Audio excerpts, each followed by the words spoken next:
Hello दोस्तों, मैं वीना जायसवाल आज आपको सुनाने जा रही हूँ मुंशी प्रेमचंद द्वारा लिखी कहानी पंडित मोटेराम की डायरी। क्या नाम कि कुछ समझ नहीं आता कि डेयरी और डेयरी फार्म से क्या संबंध। डेयरी तो कहते हैं उस छोटी सी 7 जिल्द पोथी को जिस पर रोज रोज का वृत्तांत लिखा करते हैं और प्राय सभी महान पुरुष लिखा करते हैं। और डेयरी फार्म उस स्थान को कहते हैं जहाँ गाय भैंसें पाली जाती हैं और उनका दूध मक्खन घी तैयार किया जाता है। ऐसा मालूम होता है डेयरी फार्म इसीलिए नाम पड़ा कि जैसे डेयरी में नित्य प्रति का समाचार लिखा जाता है उसी तरह वहाँ नित्य प्रति दूध मक्खन बनता है। जो कुछ हो, मैंने अब डेयरी लिखने का निश्चय कर लिया है। कई साल पहले एक बार पुस्तक वाले ने मुझे एक डेयरी भेंट भी की थी। तब मैंने उस पर 1 महीने तक अपना हार लिखा, लेकिन मुझे उसमें लिखने को कुछ सूझता ही ना था। रात को सोने से पहले घंटों बैठा सोचता, क्या लिखूं, लिखने लायक कोई बात भी हो। यह लिखना कि प्रातःकाल उठा, मुंह हाथ धोया, स्नान किया, तिलक पंचंदन लगाया, पूजन किया, जजमानों से मिला, कहीं साहित्य वाचने गया, फिर लौटकर भोजन किया और सोया।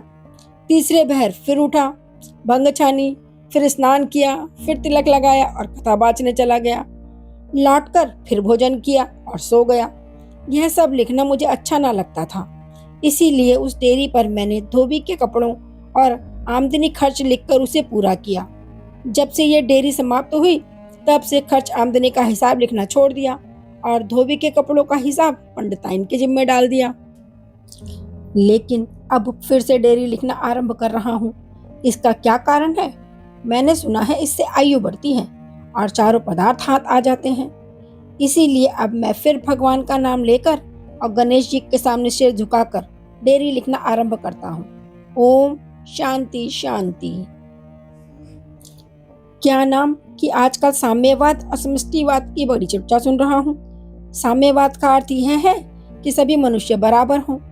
तो मैं अपने आप को साम्यवादी विद्वानों से जो इस विषय के आचार्य हैं, जैसे श्री सुपर्णानंद, आचार्य नरेंद्र देव जी और आचार्य श्री प्रकाश जी से ये पूछना चाहता हूँ कि सब मनुष्य कैसे बराबर हो सकते हैं।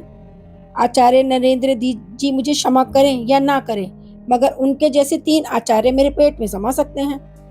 फिर ये कैसा साम्यवाद? इसका मतलब तो यही हो सकता है कि या मैं वामन रूप धारण कर लूंगा या वह विराट रूप धारण कर लें। अच्छा, अब दूसरी बात लीजिए। धन तो आप सबका बराबर कर देना चाहते हैं, लेकिन कृपा करके ये बतलाइए कि आप सबके पेट कैसे बराबर कर देंगे। आचार्य नरेंद्र देव जी 1-2 फुलके और 1 आध घूंट दूध पीकर रह सकते हैं, मगर मुझे तो पूजा करने के बाद मध्याह्न, तीसरे पहर और रात को 4 बार तरमाल चकाचक चाहिए, जिसमें लड्डू, हलवा, मलाई, बादाम, कलाकंद आदि का प्राधान्य हो। अगर आपका साम्यवाद इसकी गारंटी करे कि वह मुझे इच्छापूर्ण भोजन देगा तो मैं उस पर विचार कर सकता हूँ।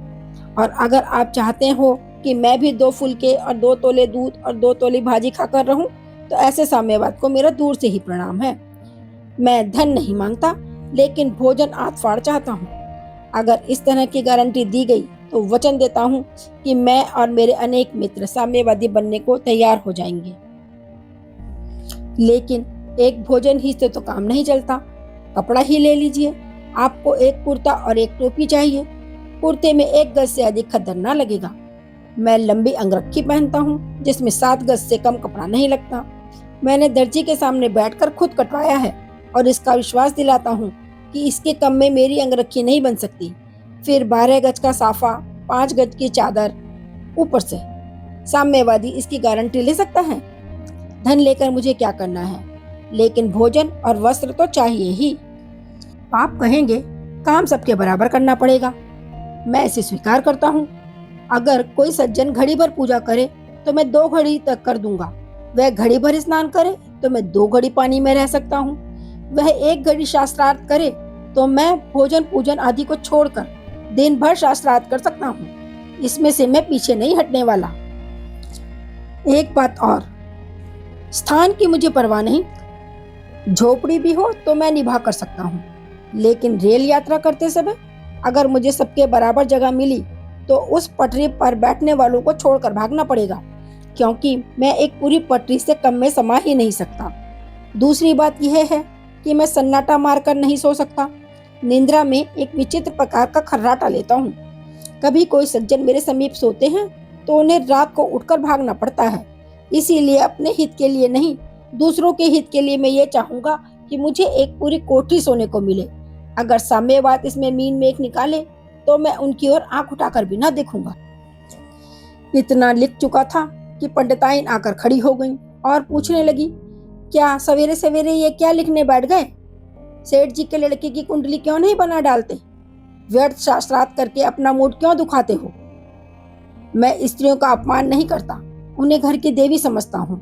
वे घर की लक्ष्मी हैं, लेकिन घर गृहस्थी के सिवा उनसे किसी और बात में सलाह नहीं लेता। घर की लक्ष्मी को घर तक ही रखना चाहता हूँ। राजनीति, समाज, धर्म आदि के विषय में उन्हें क्या मतलब? स्त्रियों को सिर चढ़ाने की इन मुट्ठी भर पढ़े लिखे बाबुओं को जो सनक सवार हुई है, मैं इसे पसंद नहीं करता। पंडिताइन भी एक दिन आधी बांह की जम्पर पहने हुए निकली और जिससे आधी छाती दिखाई दे रही थी, तो मैंने उसी दम उस पर जम्पर उतरवा दिया। वह बहुत बिगड़ी, लेकिन मैंने भी रौद्र रूप दिखाया। आखिरकार जब मैं डंडा लेने दौड़ा तो उन्होंने धीरे से जम्पर उतार दिया और मुंह फुलाकर बैठी। मैंने कहा, चाहे मुंह फुलाओ, चाहे गाल फुलाओ, चाहे सारी देह फुलाकर कुप्पा हो जाओ, लेकिन इस वेश में मैं तुम्हें घर से बाहर नहीं निकलने दूंगा। खैर, उन्होंने आकर मुझे डांट बताई तो मैंने कह दिया, तुम ये बातें नहीं समझ सकती, जाकर अपना काम देखो। पंडिताइन बोली, तुमने 4 अक्षर पढ़ लिया तो बड़े समझदार हो गए। अभी एक चून चूना ना जलाऊं तो सारी समझदारी निकल जाए। कितना बेतुका जवाब था, मारो घुटना फूटे आंख। लेकिन मुझे आश्चर्य नहीं हुआ, उनसे मैं ऐसे जवाब सुनने का अभ्यस्त हो गया हूँ। मैंने जरा कढ़ाई के साथ कहा, तुम्हारे मतलब की कोई बात नहीं है देवी, नहीं तो मैं तुम्हें सुना देता। कोई कविताएं करते होंगे, यही तो तुम्हें रोग है।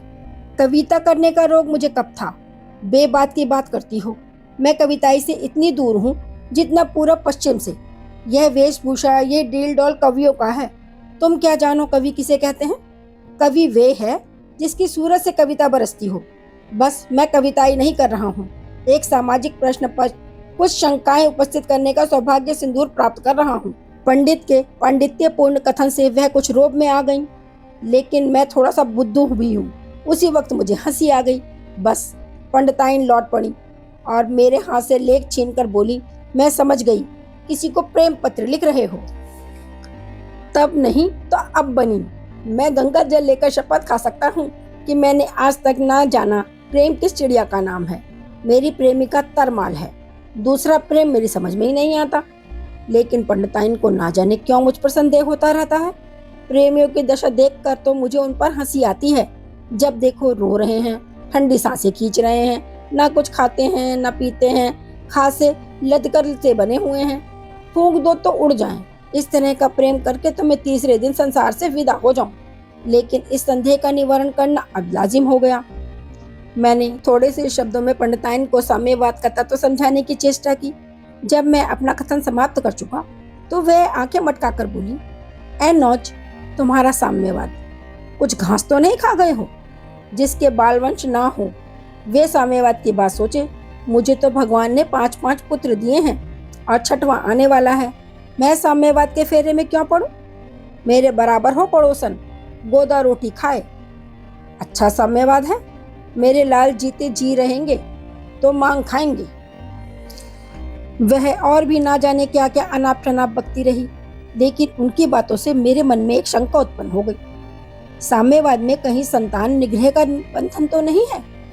क्योंकि इस तरह का कोई संबंध हुआ तो फिर मेरा उनसे कोई संपर्क ना रहेगा। मैं इस विषय में किसी से समझौता ना करूंगा। पीछे से थुक्का फजीहत करना मुझे पसंद नहीं। आचार्य मुझे स्पष्ट बतला दें कि मुझे गृहस्थाश्रम का त्याग तो ना करना पड़ेगा। मैं इसकी स्वाधीनता चाहता हूँ कि जितनी संतानें आवें उनका स्वागत करूं, क्योंकि मैं जानता हूँ जन्म देने वाले भगवान हैं और पालन करने वाले भी भगवान हैं। मैं तो निमित्त मात्र हूँ। बस ये कहानी आज यहीं तक। आपको ये कहानी कैसी लग रही है ये मुझे बतलाइएगा ज़रूर। धन्यवाद।